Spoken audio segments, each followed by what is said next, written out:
Assalamualaikum warahmatullahi wabarakatuh. Bismillahirrahmanirrahim. Alhamdulillahirabbil alamin. Allahumma shalli ala sayyidina Muhammadin al-Fatih lima ughliq wa ma sabaq. Nasirul haqi bil haq wa la ila siratal mustaqim. Wa ala alihi haqqa qadri wa miqdarihi. Rabbi shrah li sadri wa yassir amri wa hlul 'uqdatam min lisani yafqahu qawli. Amin ya rabbal alamin. Alhamdulillah, pada kesempatan kali ini kita bertemu lagi, yang mana pada kesempatan kali ini kita akan mengkaji terkait dengan pendekatan tasawuf, ya, khususnya pada studi Islam seperti itu. Yang pertama, pengertian dari tasawuf, sufi, dan juga tarekat, ya. Pengertian tasawuf, ya, secara etimologi ataupun secara bahasa, tasawuf memiliki beberapa pengertian, ya. Yang pertama adalah soft, ya, ataupun barisan, ya. Dinamakan seperti ini karena ahli tasawuf itu memiliki iman yang kuat, ya, jiwa yang bersih, ikhlas, senantiasa memilih barisan ataupun soft pertama di sisi Allah seperti itu, ya. Terus kemudian tasawuf juga berarti sofa, yaitu bersih, ya, karena ahli tasawuf itu berusaha membersihkan jiwa dari sifat-sifat yang tercela, ya.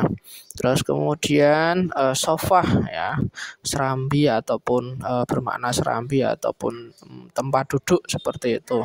Nah, serambi di sini yaitu serambi Masjid Nabawi di Madinah, ya, tempat para ahli tasawuf bernaung. Jadi orang yang sufi itu senantiasa mendekatkan diri dengan masjid, ya, ataupun senantiasa di masjid untuk mendekatkan diri kepada Allah. Terus kemudian teosofi, ya, yang bermakna hikmah ataupun kearifan ketuhanan. Jadi orang sufi itu selalu hidup dengan hikmah ataupun kebijaksanaan ataupun dengan kearifan atau ketuhanan, yaitu pengetahuan yang didasarkan pada Allah Subhanahu wa taala, ataupun juga sufanah, ya, karena banyak ahli tasawuf yang berbadan kurus kering karena sering berpuasa dan bangun malam sehingga menyerupai pohon, ya, yaitu sufanah itu sendiri, ya. Itu beberapa arti, ya, dari tasawuf, ya. Terus secara terminologis ataupun secara istilah, tasawuf mempunyai beberapa pengertian, ya, menurut Dr. Ibrahim Basyumi, yaitu yang pertama adalah bidayah, ya, tasawuf dalam tataran elementer, ya, menekankan kecenderungan jiwa dan kerinduannya secara fitrah, ya, kepada yang maha mutlak, ya. Jadi orang-orang sufi itu jiwanya senantiasa rindu, ya, kepada Allah Subhanahu wa taala seperti itu. Kemudian mujahadah, ya, lebih menonjolkan akhlak dan juga amal dalam mendekatkan diri kepada Allah. Jadi orang-orang sufi secara akhlak, ya, akhlaknya itu bagus, ya, terus amalnya juga bagus, yaitu dilakukan senantiasa dalam rangka mendekatkan diri kepada Allah. Kemudian muzakof, ya, mazakof, ya, pengamalan batin dan perasaan keberagamaan terutama dalam mendekati zat yang mutlak, ya. Jadi orang-orang sufi itu memiliki pengalaman-pengalaman batiniah, ya, perasaan-perasaan keagamaan, ya, yaitu terkait dengan kedekatan pada zat yang mutlak, yaitu Allah Subhanahu wa taala. Kemudian Basyuni juga menyimpulkan, ya, bahwa tasawuf adalah kesadaran murni, ya, yang mengarahkan jiwa secara benar kepada amal dan juga aktivitas, ya, yang sungguh-sungguh, ya, dan menjauhkan diri dari keduniaan, ya, dalam mendekatkan diri kepada Allah untuk mendapatkan perasaan dalam berhubungan dengannya, ya. Jadi orang sufi itu harus sadar, ya, harus senantiasa menggerakkan jiwa, ya, untuk senantiasa beramal, beraktivitas, ya, secara sungguh-sungguh, kemudian menjauhkan diri dari keduniaan, ya. Semua itu dilakukan atas dasar mendekatkan diri kepada Allah seperti itu, ya, agar supaya dia mendapatkan perasaan istilahnya dalam berhubungan dengan Allah Subhanahu wa taala ataupun memiliki pengalaman spiritual dalam berhubungan dengan Allah Subhanahu wa taala. Kemudian sufi, ya kalau sufi itu sendiri adalah orang yang mendalami sufisme ataupun ilmu tasawuf, ya. Kemudian Junaidi al-Baghdadi ini sebagai bapak tasawuf moderat, ya. Jadi kalau perilakunya disebut tasawuf, ya orangnya disebut sufi, ya. Yang selanjutnya adalah thariqat, ya. Ini adalah jalan, cara yang ditempuh oleh para sufi, ya. Jadi kalau tasawuf perilakunya, ya, kemudian lakunya, kemudian sufi orangnya, thariqat itu adalah jalannya. Kemudian sumber dan juga perkembangan pemikiran tasawuf, ya, bermula dari pangkal ajaran agama Islam, ya. Tasawuf ini berpangkal dari ajaran Islam. Yang pertama adalah Al-Quran, ya. Ayat tentang tasawuf seperti khauf, roja, taubat, zuhud, tawakal, syukur, ridho, fana, cinta, rindu, ikhlas, yaitu adalah beberapa ajaran yang terkait dengan tasawuf. Terus kemudian dalam hadis juga demikian, ada seperti itu. Kemudian juga ijtihad para sufi ataupun pemikiran-pemikiran para sufi. Jadi ajaran tasawuf ini, ya, tentu bermula atau berpangkal dari ajaran Islam itu sendiri. Kalau kemudian ada ajaran tasawuf kok enggak berpangkal pada ajaran Islam, yaitu bukan ajaran tasawuf. Kemudian yang selanjutnya adalah sejarah perkembangan tasawuf itu sendiri, ya. Yang pertama adalah abad 1 dan juga 2 Hijriah ataupun fase kezuhudan, ya. Tasawuf pada tataran ini lebih bersifat amaliyah, ya. Seperti memperbanyak ibadah, kemudian makan dan minum yang disederhanakan, ya, dalam artian sering puasa, kemudian menyedikitkan tidur dalam artian selalu qiyamul lail, ya, selalu beribadah dan juga yang lain sebagainya, yaitu adalah fase-fase kezuhudan. Kemudian yang kedua adalah abad ketiga dan juga abad keempat Hijriah ataupun fase tasawuf, ya.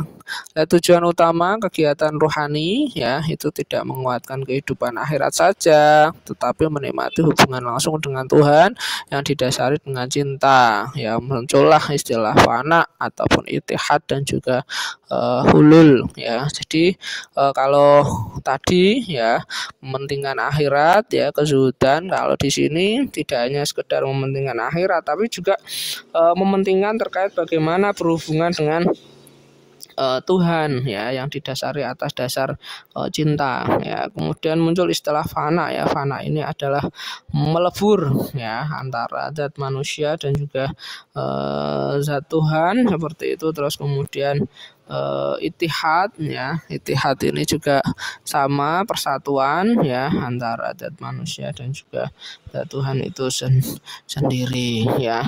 Itu, ya, tentunya didasari dengan cinta kasih, ya, antara Tuhan dan juga Tuhan kepada manusia itu sendiri. Terus kemudian yang selanjutnya abad kelima Hijriah ataupun fase konsolidasi, fase mengembalikan tasawuf pada sumber utama yaitu Al-Quran dan juga hadis atau sering disebut dengan tasawuf sunni, ya. Jadi fase ini di mana tasawuf itu harus kembali kepada Al-Quran dan juga hadis, karena pada saat itu banyak sekali orang-orang yang kemudian jenis tasawufnya itu tidak melenceng, ya, dari apa yang ada dalam Al-Quran dan juga hadis. Terus kemudian abad ke-6 Hijriah atau tasawuf falsafi, tasawuf yang memadukan antara rasa, ya, atau dauk, ya, dengan rasio ataupun akal, ya. Artinya tasawuf falsafi ini telah dipengaruhi oleh filsafat Yunani, ya. Ini adalah abad ke-6 Hijriah, ya.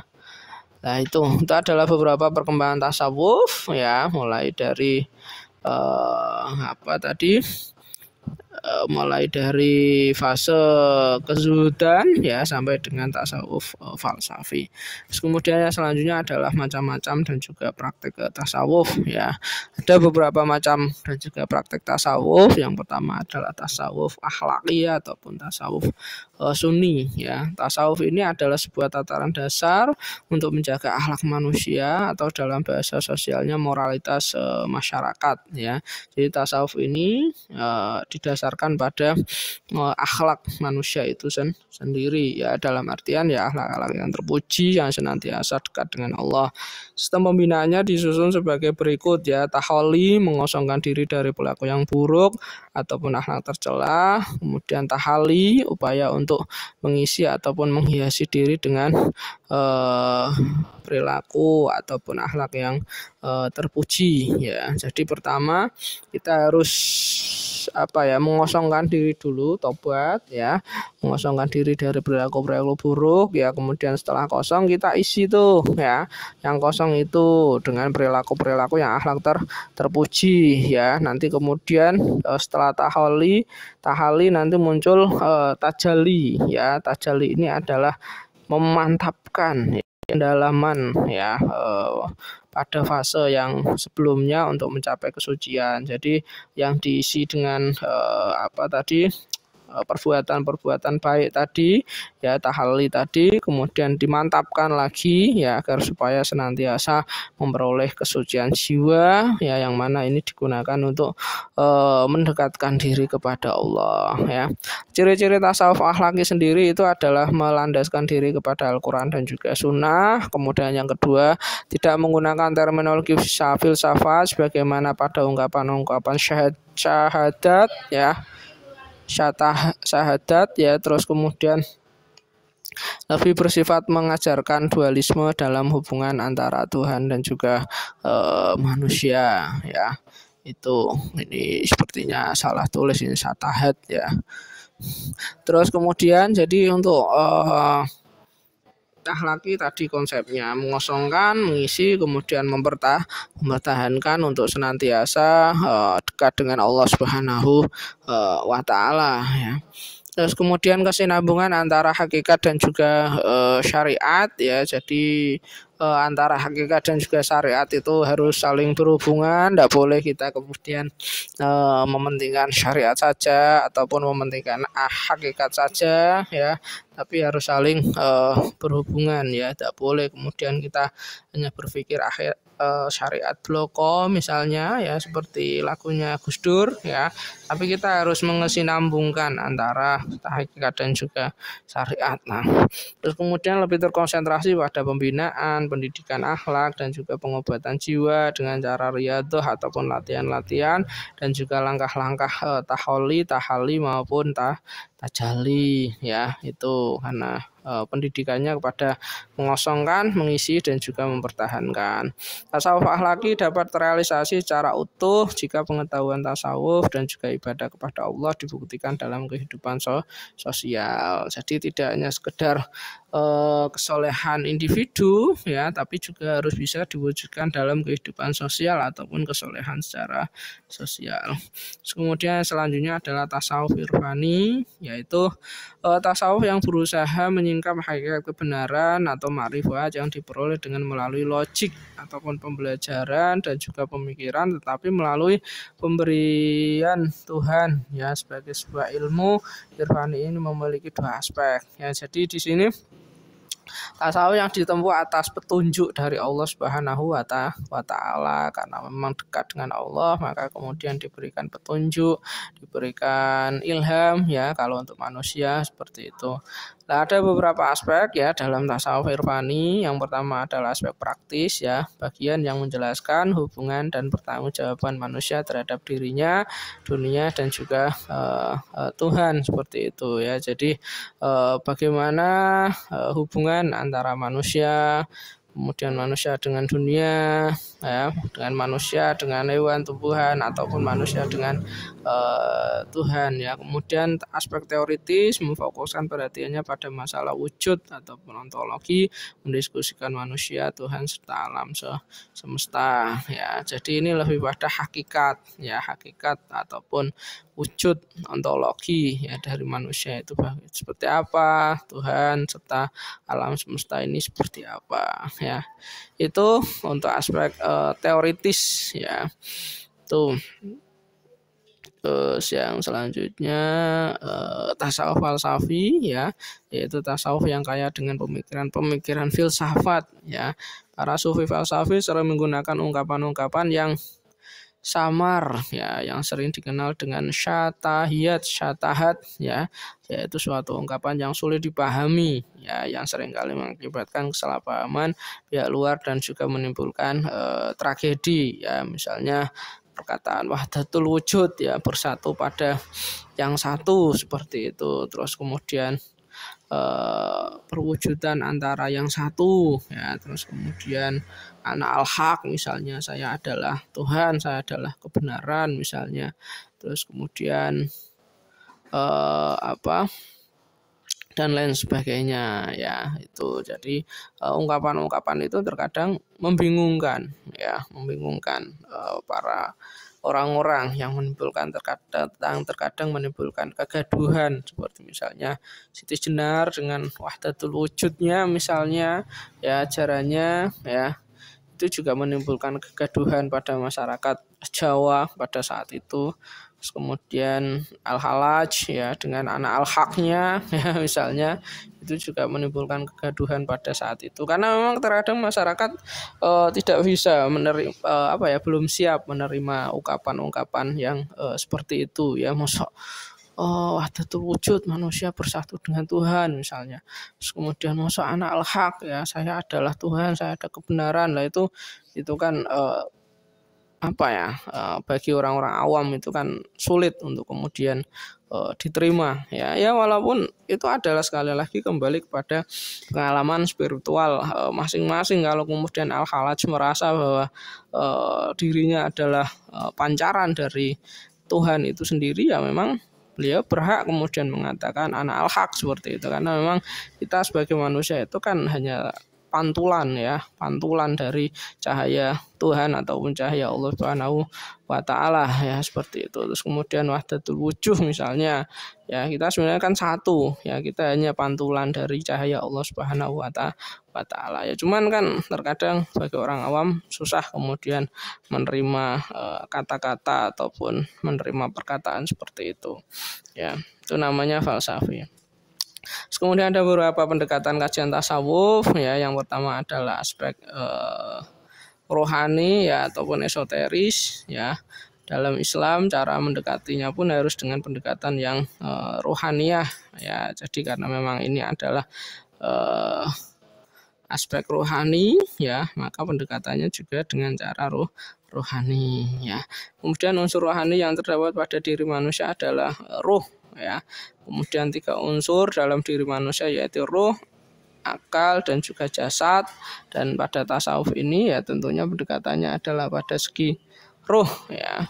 Kemudian menurut Al-Ghazali membedakan antara nafas, ruh, hati, dan juga akal ya.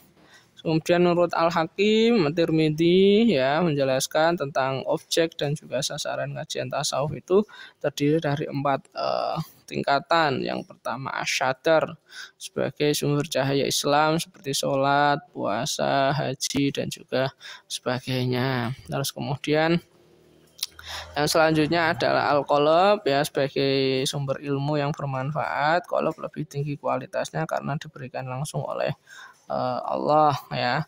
Kemudian al-fuad untuk mengetahui realitas ataupun hakikat ya.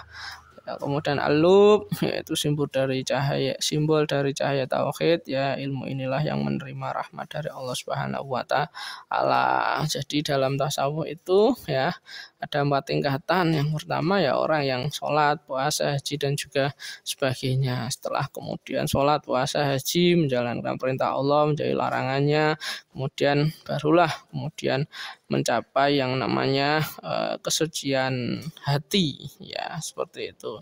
Setelah itu baru mencapai kepada hakikat ini ya, istilahnya berhubungan ataupun bersatu dengan Allah ya. Setelah itu kemudian mendapat cahaya ilahiyah ya. Itu adalah beberapa tingkatan ya dalam tasawuf itu sendiri ya.